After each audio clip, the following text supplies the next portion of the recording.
Hello friends, welcome to our channel effective study. आज हम देखेंगे मैथ की एक ट्रिक जिसमें हम देखेंगे इकाई अंक ज्ञात करना। हम जानते हैं कि कई बार हमको एग्जाम में इस तरह की कोई बड़ी संख्या दी जाती है। फॉर एग्जांपल हम यहाँ देखें 264 की घात 102, 264 टू द पावर 102। अब इसका हमको इकाई अंक ज्ञात करना है। तो इसका मतलब होता है 264 का आपस में 102 बार गुणा करना। जैसे ये 3 बार हो गया और ऐसे ही हम कंटिन्यू करते जाएं, 102 बार 264 को लिखें, फिर उनका गुणा करें, तब जाके इकाई अंक ज्ञात करें। तो इस प्रोसेस में तो बहुत अधिक समय लगेगा, आप शायद कैलकुलेटर से भी ना कर पाए, लेकिन हम आज यहाँ इसकी एक ट्रिक देखने वाले हैं। तो आप हमारे साथ ये पूरा वीडियो देखते रहिए। तो इस ट्रिक से पहले हम कुछ इसके रूल्स देखेंगे, तो वो जरा ध्यान दें। तो यहाँ रूल्स में नंबर 1 पहला रूल है, अगर कोई भी आपको संख्या दी गई है तो आप देखिए उसका इकाई अंक क्या है। जैसे इसका इकाई अंक 4 था, तो आपको ये देखना है उस संख्या का इकाई अंक अगर 0, 1, 5 या 6 है। जैसे इसमें 4 था, उसकी तरह 0, 1, 5 या 6 है, तो उस संख्या का जो इकाई अंक है वो कितनी भी घात बनी रहे उस संख्या में, जैसे इसमें ये थी, तो घात उस संख्या की कितनी भी बनी रहे, आपको इकाई अंक वही का वही मिलेगा। यानी कि 0 है तो 0, 1 है तो 1, इकाई अंक संख्या का 5 है तो 5 और 6 है तो 6। ये अगर 4 है तो सेम टू सेम आप रख दीजिए। जैसे अगर इसमें 4 के बजाय यहाँ 5 होता तो मैं कह देता इकाई अंक इस पूरे का 5 आएगा, लेकिन 4 था तो मैं डायरेक्ट नहीं कह सकता। ठीक है। दूसरा नियम इसका ये है, यदि आपको कोई संख्या दी गई हो और उसका इकाई अंक आपको दिया गया हो, मान लीजिए 2, 4, 8, तो आपको देखना है कि उस संख्या की घात कितनी है। अगर उस संख्या की घात 4 है या 4 की गुणज है, गुणज का मतलब उस घात में 4 का भाग जा रहा है या नहीं जा रहा है, तो अगर उस संख्या की घात 4 है या 4 की गुणज है और इकाई अंक 2, 4, 8 में से कोई है, तो संख्या का आपको इकाई अंक जो है वो हमेशा 6 मिलेगा। जैसे कि इसको एक एग्जाम्पल के साथ हम देखें कि यदि मान लीजिए कोई संख्या है आपके पास 32 है, यहां पर इसका इकाई अंक क्या हो गया, 2 हो गया, और इसकी घात ले लीजिए, मान लीजिए 16 ले ली हमने।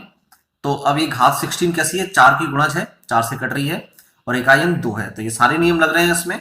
तो 32 की घात 16 का जो इकाई अंक है वो हमेशा वो कितना मिलेगा, 6। तो ये नियम आपको यहां लगाना है। अगला रूल क्या है इसमें, तीसरा रूल है इसमें, अगर आपको कोई संख्या दी गई है और उसका इकाई अंक आपको दिया गया है 3 या 7, तो फिर से वही आपको संख्या की घात देखनी है कि घात जो है वो या तो 4 हो या 4 की गुणज हो, यानी कि 4 का भाग जा रहा हो घात में। तो संख्या का जो इकाई अंक है वो हमको हमेशा मिलेगा कितना, 1, हमेशा 1 मिलेगा। जैसे कि एग्जाम्पल देखें हम इसका, उदाहरण के तौर पे हम ले लें कोई संख्या 31 ले लीजिए, सॉरी 37 ले लीजिए, इसका इकाई अंक क्या हो गया, 7 हो गया, और इसकी घात मान लीजिए हम ले 32, तो इकाई अंक 7 है और घात जो है वो 4 की गुणज है, तो इसका इकाई अंक हमको हमेशा 1 मिलेगा। तो ये जो नियम है आपको याद रखनी है। एक नियम और है इसमें, और वो है 9 के लिए। यदि संख्या का इकाई अंक 9 है तो हमको देखना है उसकी घात कैसी है। घात यदि सम है तो उसका इकाई अंक हमें हमेशा मिलेगा 1। जैसे 9 की घात हम 1 करते हैं तो 9 ही मिलेगा, लेकिन 9 की घात 2 करते हैं तो 81 मिलता है, और 2 कैसी होती है, सम। तो घात सम होगी तो इकाई अंक जैसे 81 का 1, तो हमेशा 1 ही मिलेगा घात सम होने पर, और घात विषम होने पर आपको इकाई अंक जो है वो सदैव 9 मिलेगा। ठीक है ना दोस्तों। तो ये जो 4 नियम है आपको याद रखने हैं। इन चारों नियम की मदद से हम सॉल्व कर सकते हैं। तो एग्जाम्पल देखें हम कैसे सॉल्व करेंगे। तो पहला एग्जाम्पल देखें हम यहां पर, पहला एग्जाम्पल हम लेते हैं कि 254 की घात 100, इसका इकाई अंक निकालना है। 254 की घात 100 का इकाई अंक क्या होगा, तो कैसे सॉल्व करेंगे हम इसे। 254 है, इकाई अंक कैसा है, 4 है, तो हमने एक नियम पढ़ा था, सेकंड रूल था, 2, 4, 8 हो इकाई अंक, और घात कैसी हो, 4 की गुणज हो। तो 4 की गुणज है 100 में 4 का भाग जाता है, तो इकाई अंक 4 है और 100 जो है वो घात जो है 4 से कट रही है, तो इकाई अंक इसका कितना मिलेगा, 6। हमने जो रूल्स पढ़े थे उसमें सेकंड रूल था ये, उसके अकॉर्डिंग है। आप चाहें तो फिर से देख सकते हैं उसको, वीडियो को रिवाइंड करके। एक और एग्जांपल देखें हम इसमें। मान लीजिए हमको 254 की घात 100 ना देकर इस बार 102 दे दिया। यहां तो घात जो है वो 4 से कट रही है, लेकिन तब क्या होगा जब घात 4 की गुणज ना होगी तब। तो उसे कैसे करेंगे, ध्यान दीजिए। जब इकाई अंक 4 है, 102 हो गया यहां पर, तो जब घात 100 थी, 4 से कट रही थी, तो इकाई अंक 6 मिल रहा था। लेकिन अब 100 के बाद कितनी घात और एक्स्ट्रा हो गई, इसमें 2 और हो गई। तो जितनी घात शेष बच रही है 4 का भाग देने के बाद, उस घात को उसकी इकाई अंक की घात पर रख दीजिए। इकाई अंक 4 है, 4 की घात कितनी रखी, 2। 2 क्यों रखी, क्योंकि 2 शेष बचा था 4 का भाग देने के बाद, ठीक है ना। और 6 थी, 100 तक, जहां तक 4 का भाग जा रहा है वहां तक इकाई अंक 6 होगा। अब इनको हम सॉल्व करेंगे।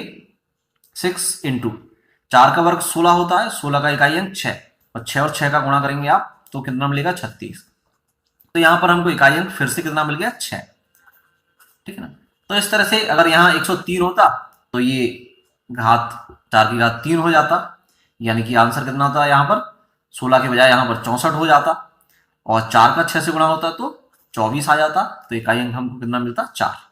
तो इस तरह से अगर घात 4 की गुणज नहीं है तब भी आप कर सकते हैं। एक और एग्जांपल देखें हम इसमें। तीसरा एग्जांपल है, मान लीजिए हमको दिया गया है 5763 और इसकी घात दी गई है 167। तो बहुत बड़ी संख्या है, 4 अंकों में हो गई है।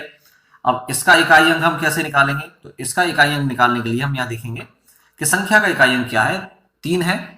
तो हमने तीसरा रूल पढ़ा था कि जब 3 या 7 हो और घात 4 की गुणज हो तो इकाई अंक क्या मिलता है, 1 मिलता है। लेकिन घात 4 की गुणज नहीं है, 4 का भाग देके देखें हम, लास्ट के 2 अंकों में दे लीजिए 4 के नियम के अकॉर्डिंग। तो 4 का भाग 64 तक जाता है, 3 शेष बचता है। तो जहां तक भाग जा रहा है वहां तक के लिए तो इकाई अंक 1 हो गया, और जितनी घात शेष बचती है उसको हम इकाई अंक की घात में लिख देते हैं। अब घात यहां 3 शेष बची है और इकाई अंक 3 है, तो इकाई अंक की घात जो शेष बची वो लिख दिया। अब 3 की घात 3 का मान होता है 27, तो यहां पर इकाई अंक कितना आ गया, 7,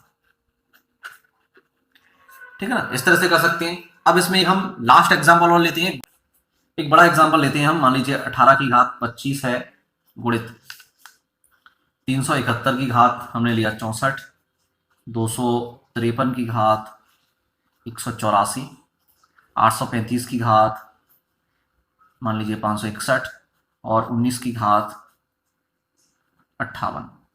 इसको सॉल्व करने के लिए आपको सारे नियमों को ध्यान में रखना होगा, तो हम सारे नियमों को ध्यान में रखते हुए उसको सॉल्व करते हैं। 18 में इकाई अंक क्या है, सम है, 8 है, और हमने नियम पढ़ा था 2, 4, 8 जब इकाई अंक हो और घात कैसी हो, 4 की गुणज हो, तो हमको इकाई अंक 6 मिलता है।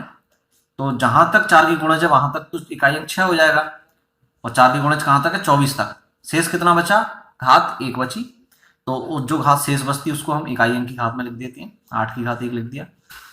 अब इसका देखें, इसका इकाई अंक कितना है, 1 है। तो हमने पहला नियम 0, 1, 5, 6 हो इकाई अंक, तो घात कितनी भी हो इकाई अंक वही मिलता है, 1 है तो 1 ही मिलेगा। अब इसमें देखें, इकाई अंक 3 है, तो 3 और 7 इकाई अंक हो, घात 4 की गुणज हो, तो है 4 की गुणज, तो इकाई अंक कितना मिलता है हमको हमेशा, 1, तो ये भी 1 हो जाएगा। अब इकाई अंक 5 है, तो पहले नियम के अकॉर्डिंग 5 हो, 0, 1, 5, 6, तो इकाई अंक कितना मिलता है, वही मिलता है, 5 है तो 5 ही मिलेगा इसमें। और ये है 19, इकाई अंक 9 है, तो लास्ट नियम था, चौथा नियम, कि अगर इकाई अंक 9 हो तो घात सम होने पर 1 और विषम होने पर 9 मिलता है इकाई अंक, तो यहां घात सम है तो 1 मिलेगा। लीजिए ये हो गया। 8 अंक 48 होता है, 48 का इकाई अंक हम लेंगे यहां पर 8, और 5 के साथ इसका गुणा करेंगे तो 8, 5, 40 होता है, और 40 का इकाई अंक है यहां पर 0, तो हमको आंसर मिल गया 0। तो इतनी बड़ी संख्या को हमने सॉल्व किया और इकाई अंक उसका क्या आया, 0।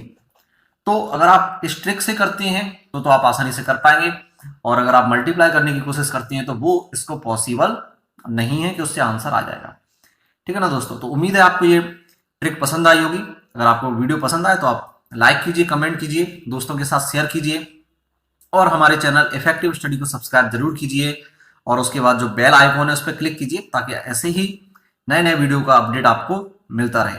Thank you, good bye.